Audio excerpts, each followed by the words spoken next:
대북송금 관련한 똥상용과 당시 연루 검사들의 조작질들이 계속해서 터져나오고 있습니다. 그러다 보니까 이건 조작이 아니라 창작이다. 아예 뭔가를 이렇게 덧붙여갖고 있던 팩트를 부풀리거나 왜곡한 게 아니라 없던 일을 창작해서 만들어놨다라고 할 정도로 정말 충격적인 조작 증거들이 나오고 있습니다. 자, 김성태가 북한의 리호남을 만나서 돈을 줬다라고 이야기를 했잖아요. 자, 그런데 실제로는 그 리호남이 당시에 김성태를 만난 적이 없다라는 얘기가 이미 이제 다 증언에 의해서 그리고 증거에 의해서 다 밝혀지고 있다라는 겁니다.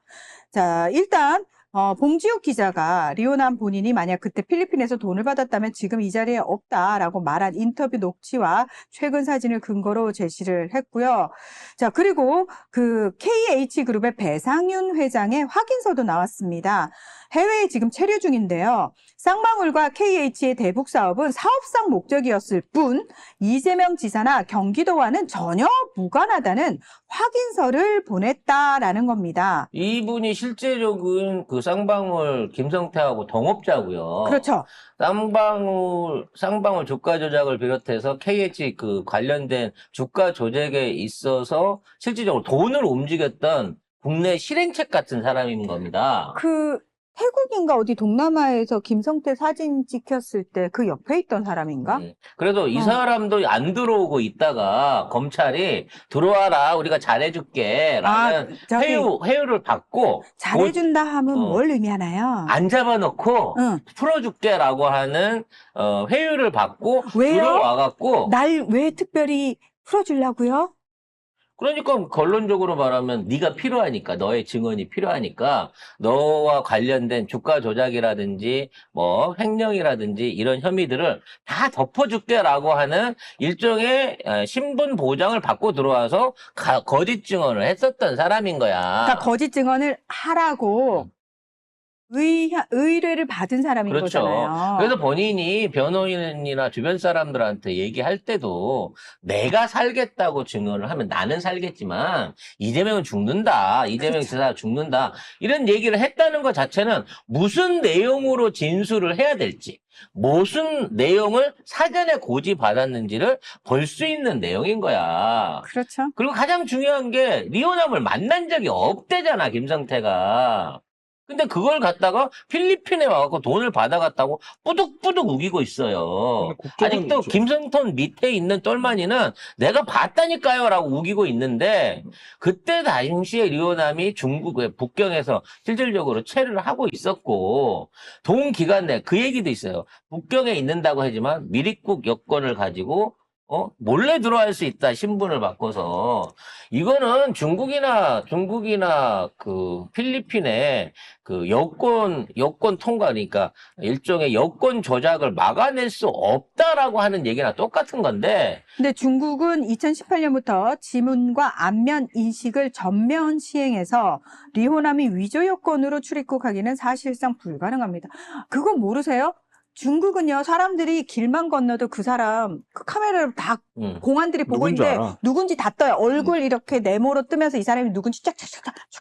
이게 영화에서 있는 일이 아니고 실제로 중국 현지에서 이미 2018년부터 있는 일이에요. 얼굴 등록해야 됩니다. 그래서 지금 그 중국 같은 경우에는 건물에 달려있는 민영 CCTV부터 길거리 CCTV 그리고 뭐 각종 교통 그러니까 전철역이나 버스 정류장 기차역 같은 데 있는 모든 CCTV를 통해 가지고 사실상 중국 인구 13억의 이동과 동선을 전부 다 파악하고 알고 있어요. 전부 다요. 거기에 외국인이 들어왔다. 그럼 더더욱 그 관리는 더 철저해진단 말이야. 근데 그런 상황에서 이혼남을 만났다. 이혼남한테 돈을 줬다. 그것도 달러로 해갖고 성경책에 끼워가지고 몇십만 불을 줬다? 말도 안 되는 얘기라는 겁니다. 국정원 보고에서도 보고서가 있습니다. 거기서 필리핀 입국 사실이 없고 뭐 불참했다는 거 다 확인을 했고요. 그다음에 주가 조작 뭐 해가지고 남북 경협 대가 첩보가 있고 뭐 이재명 경기지사 방북 비용은 말도 안 되는 얘기다. 전체 방북 비용이 300만 불, 500만 불 합쳐서 800만 불인데요. 그 중에 100만 불은 그게 실제로 존재했는지 없었는지도 모르는 돈이에요. 영수증이 없어요. 영수증도 없지만 이걸 이호남이 가상의 이호남이 받아갔다고 하는데 그럼 그 100만 불은 어떻게 필리핀으로 갖고 들어왔느냐 이것도 확인이 안 돼. 그 필리핀을 100만 불씩 달러를 들고 여행자가 이게 가방에 넣어갖고 갈 수 있는 그런 구조가 아닙니다. 결론적으로 말하자면 김성태가 도박빚으로 정크 베팅해서 뺏었은 거니까 일단 카지노한테 돈을 빌려서 쓰고 나중에 한국에서 갚거나 뭐 다른 비트코인이나 이런 걸로 해서 갚아서 쓰는 그 돈을 전부 다 방북비용 형태로 만들기 위해서 김성태에 관련된 횡령, 외국한 도피, 기타 도박 거기에 기타 연결돼 있는 여러 가지 뭐 국제법 위반을 비롯한 이 모든 사안을 김성태가 벗어날 수 있도록 검찰이 아예 빼놓은 거예요. 돈의 출처를 만들기 위해서. 그래서 김성태가 지금 증언을 하는데 나 정치적으로 이런 증언하는 거 부담스럽다. 내가 지금 이 증언을 하게 하려고 하면 나한테서 애초에 걸려있지 않았던 기업범죄, 아까 얘기한 내가 그 돈을 빼내고 돌리고 있었던 게 다 횡령이고 외국한 관리법 위반인 거를 그러면 별건으로 놓고 수사하지 말고 가자라고 요구를 하고 있어요.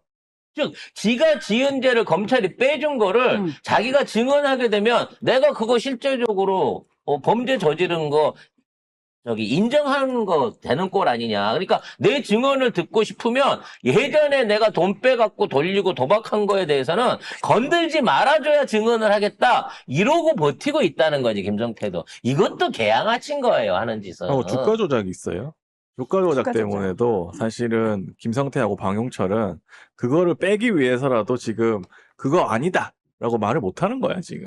근데 주가 조작도 한두 번 한 게 아니잖아요. 그럼 저는 그 쌍방울 쪽 사람이 나와가지고 쌍방울 전라북도 기업입니다. 우리는 윤석열 정부 때도 탄압을 받았는데 어떻게 이 정부에 들어서도 탄압을 받습니까? 라고 울먹거리는데 저는 그게 너무 쌍방울이야. 어이가 없었어요. 왜냐면은 범죄 기업이 전라도에 있으면 탄압이야? 장난치나. 근데 저는 그게 너무 어이가 없었어요. 그게 전라북도에 있든 경상북도에 있든 중요한 거는 주가 조작을 했고 범죄를 저질렀기 때문에 문제가 되는 거라는 거예요. 왜 니네가 어이가 사회이사, 없어. 사내이사에다 21명 가까운 검찰 출신 검사 출신을 다 이사로 처발랐냐고. 자, 그럼 내가 반대로 묻고 싶네요. 전라북도 기업이 어떻게 윤석열 정부부터 시작해서 보수 정권의 검사 출신들을 사회이사로 그렇게 많이 꽂을 수 있어요?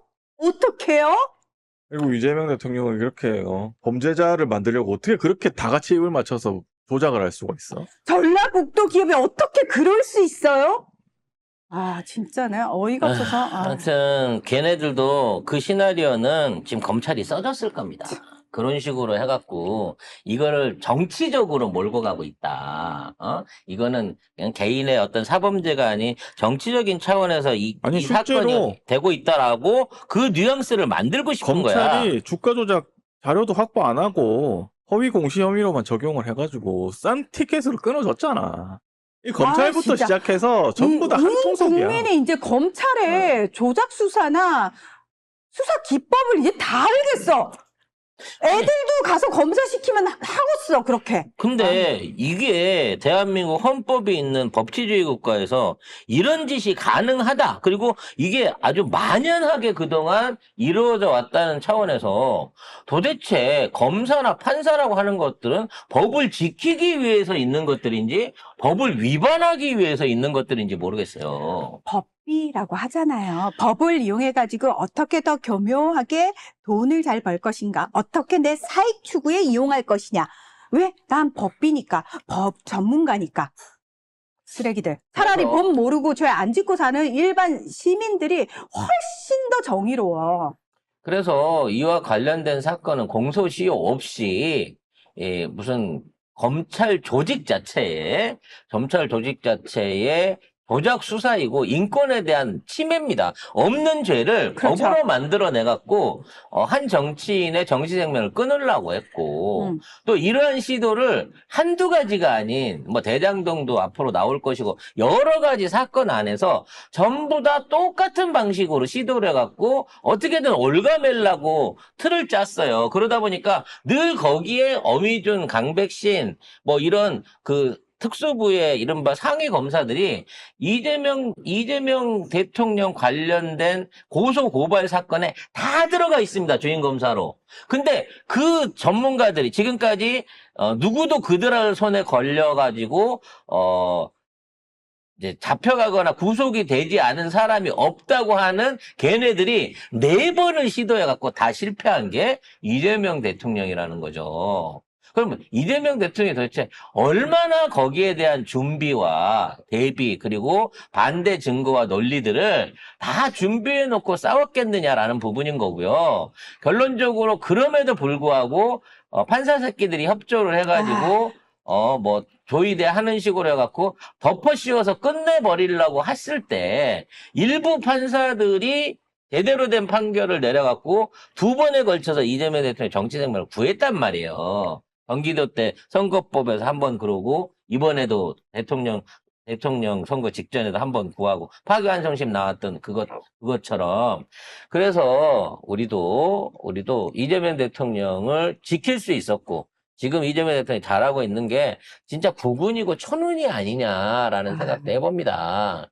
저는 얘네들의 단순한 주가 조작범으로 인해갖고 김성태가 처벌받고 김성태가 횡령죄로 처벌받고 이건 너무나 당연한 죄인 거고요. 이 죄보다 더 큰 죄가 법을 이용해갖고 무고한 사람을 죄인을 만들려고 했다는 거. 그 검찰이. 목적이 개인적인 원한 내지는 정치적인 경쟁자를 없애기 위한 윤석열, 김건희의 일방적인 요구를 받아들여서 한 짓이라는 거. 이게 더 중대한 범죄로 처벌을 받아야 된다라는 생각이 듭니다.